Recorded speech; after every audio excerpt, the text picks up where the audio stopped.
As many of you know, self-compassion is a big part of the work that I do, and it's a big part of our recovery process, our healing process.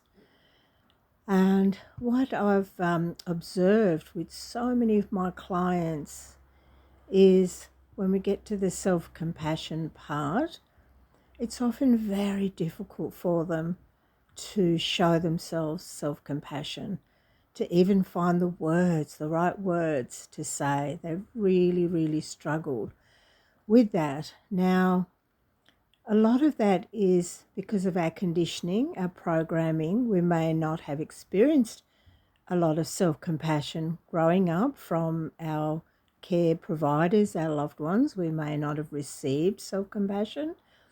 We may have received more criticism and judgment, so we harsh with ourselves instead of being loving and kind with ourselves.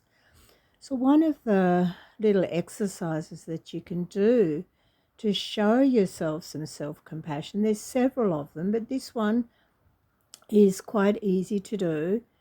And what you do is imagine that you are in a shopping centre and you notice a child who's lost in that shopping centre, and you see them very distressed and they're alone and they're frightened, and you're the only one there to help them, to speak to them. So what you can do is imagine what you would say to that distressed child. How would you comfort them? How would you console them? How would you be there with them, present, to help them to feel safe?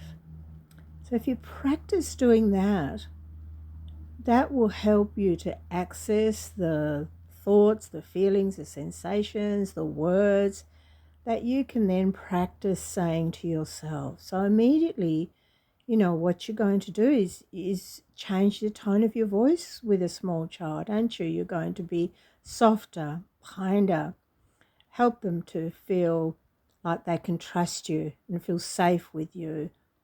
So that's what you want to do with yourself. Change the tone of your voice, become softer and gentle with yourself. So that's a quick little practice to start building on self-compassion for yourself. And I hope that helps.